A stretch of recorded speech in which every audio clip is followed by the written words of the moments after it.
اپنے پچھلے خطاب کے سلسلے کو آگے بڑھاتے ہوئے آج ہم ذکر کریں گے حضرت ایوب کی بیوی کا۔ السلام علیکم، میرا نام ہے وسیم احمد آفریدی اور آپ دیکھ رہے ہیں اپنا چینل فہم القرآن۔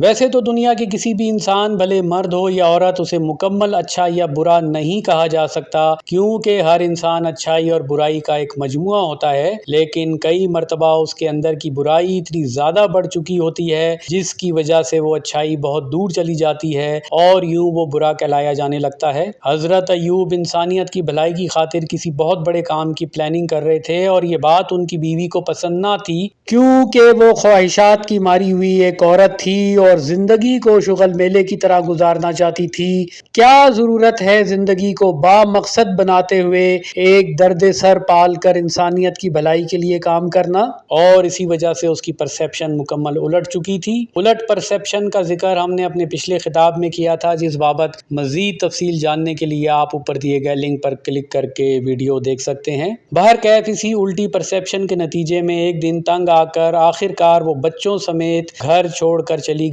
اب اس مقام پر ایک اہم ترین نکتہ بھی واضح کر لیتے ہیں کہ یہ شیطان ہی ہے جو زوجین میں جدائی کا سبب بنتا ہے، جس کا ذکر اللہ تعالیٰ نے سورہ البقرہ کی آیت نمبر 102 میں اس طرح سے کیا، جبکہ دو فرشتے ہاروت اور ماروت انسانی بھیس میں لوگوں کو وہ علم دیتے تھے جس سے شوہر بیوی میں جدائی پڑ جائے، لیکن پہلے سے بتا بھی دیتے تھے کہ ہم صرف آزمائش ہیں، لیکن لوگ پھر بھی وہ علم سیکھتے تھے۔ زوجین میں جدائی ڈلوانے کے لیے شیطان صرف یہ کرتا ہے کہ آپس میں بے اعتباری ڈلوا دیتا ہے، جس سے ایک دوسرے کے لیے نفس میں تنگی پیدا ہو جاتی ہے، اور اگر زوجین اس بہکاوے میں آ گئے تو باقی کا کام وہ دونوں یا پھر کوئی ایک فریق خود ہی بگاڑ دیتا ہے۔ اور چونکہ ان کی بیوی شیطانی بہکاوے میں آ گئی تھی، اس وجہ سے سورہ سوات کی آیت نمبر 41 کے مطابق حضرت ایوب نے اپنے رب کو فرمایا تھا کہ مجھے شیطان نے دکھ اور رنج پہنچایا ہے۔ اور ایسے ہی مواقع پر کوئی بھی مرد بھلے جتنا بھی صبر والا ہو، لیکن ایک وقت آتا ہے کہ اس کے صبر کا پیمانہ لبریز ہو جاتا ہے، اور اسی وجہ سے ابتدا میں انہوں نے یہ سوچ کر صبر سے کام لیا کہ وقتی طور پر ان کی بیوی ناراض ہو کر گئی ہے، کچھ عرصے بعد اسے احساس ہو جائے گا کہ ان کا شوہر ایک بہت بڑے مقصد کے لیے کوشش کر رہے ہیں، اس لیے وہ واپس آ جائے، لیکن ایسا نہ ہوا بلکہ وہ اپنی ضد پر اڑی رہی۔ یہ صورتحال دیکھ کر حضرت ایوب کے صبر کا پیمانہ بھی لبریز ہونا شروع ہوا۔ ایک طرف بھلائی کا کام اور دوسری طرف بیوی اور بچوں سے دوری کا غم ان کے اعصاب کو کھا گیا، اور یوں ایک دن شدید تکلیف میں وہ اللہ تعالیٰ سے بے اختیار بول اٹھے، یا اللہ میں بہت تکلیف میں ہوں اور تو رحمان و رحیم ہے۔ اللہ تعالیٰ نے انہیں تسلی دی کہ آپ بھلائی کا کام نہ چھوڑیں بلکہ نہائیں، کیونکہ بیوی سے دوری کی وجہ سے ان کے اندر گرمی بڑھ گئی تھی، اور اب عملی اقدامات اٹھانے کا وقت آ چکا ہے، لہٰذا زمین میں اپنے پاؤں حرکت میں لانے کی ابتدا کریں۔ پھر مزید ہدایات جاری کی کہ اب آپ کے پاس جو بھی اختیار ہے، یعنی موجودہ وسائل ہیں، تو انہیں عہد بناتے ہوئے جمع کریں، یعنی سٹیپ بائی سٹیپ اپنی پلاننگ کو ساتھ لے کر لمبے سفر کا آغاز کریں، کیونکہ اب آپ کا مقصد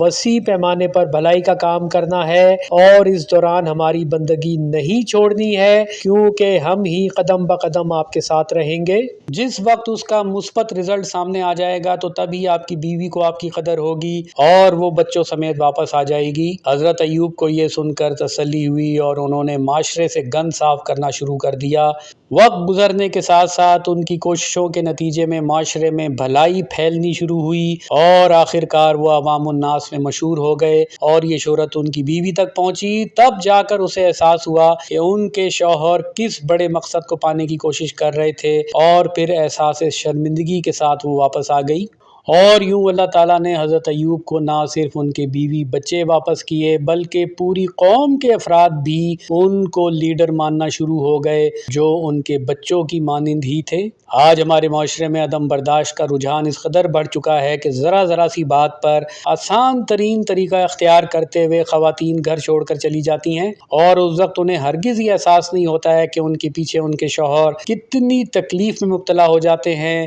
کیونکہ ایک مرد بہت محبت سے اسے اپنی بیوی کو بیاہ کر لاتا ہے، گھر بساتا ہے، لیکن جس وقت عورت کی پرسیپشن الٹ جائے تو اسے اپنے شوہر کی کوئی اچھائی نظر نہیں آتی، بلکہ وہ دل میں صرف برائی لے کر گھر چھوڑ کر چلی جاتی ہے، اور یہی غیر ضروری نفرت اور غصہ لے کر وہ عدالتوں میں خلا کے دعوے کرتے ہوئے اپنے شوہر کی کردار کشی کرنا شروع کر دیتی ہے، جس کا حتمی نتیجہ بہت برا نکلتا ہے، کیونکہ کچھ عرصے کے بعد جب عورت کا غصہ ٹھنڈا ہوتا ہے اور پرسیپشن تبدیل ہوتی ہے تو تب اسے اسی سابقہ شوہر میں اچھائیاں نظر آنی شروع ہو جاتی ہیں، لیکن اس وقت تک وقت ہاتھ سے نکل چکا ہوتا ہے اور اس کے پاس پچھتاوے کے سوا کچھ باقی نہیں بچتا۔ اس دنیا میں چاہے مرد چاہے عورت کوئی بھی پرفیکٹ نہیں ہے، ہر انسان کچھ اچھائیوں اور برائیوں کا مجموعہ ہوتا ہے، اور زوجین کے رشتے کو نبھانے کے لیے بہت بڑے دل کی ضرورت ہوتی ہے، اور ایک دوسرے کی برائیوں کو نظر انداز کرتے ہوئے اچھائیوں کو فروغ دینے کی ضرورت ہے، لیکن جس وقت ایسا نہ ہو تو عدم برداشت کی وجہ سے علیحدگی کا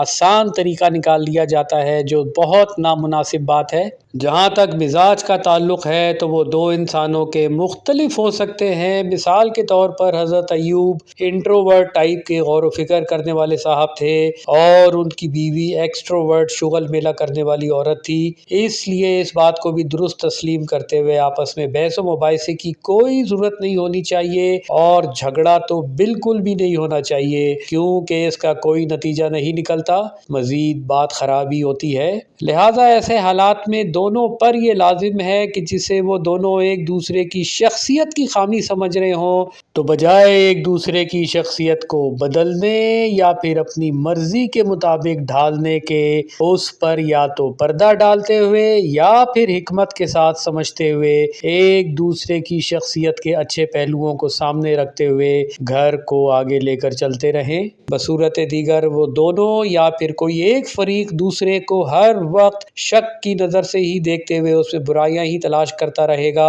اور یوں زندگی گزارنا مشکل ترین ہو جائے گا، جیسا کہ حضرت ایوب کے کیس میں ہوا۔ مزید یہ کہ مردوں پر بھی یہ لازم ہے کہ گھروں میں خواتین کے لیے آسان ترین سسٹم بنا کر دیں تاکہ خواتین کے لیے بھی اسے مینیج کرنا سہل ہو اور یوں وہ مینٹل فرسٹریشن کا شکار نہ ہو۔ ہمارا آج کا خطاب اختتام پذیر ہوتا ہے، اگلے خطاب میں ہم عزیز مصر کی بیوی کا ذکر کریں گے۔ اس وقت تک آپ سب پر سلامتی ہو۔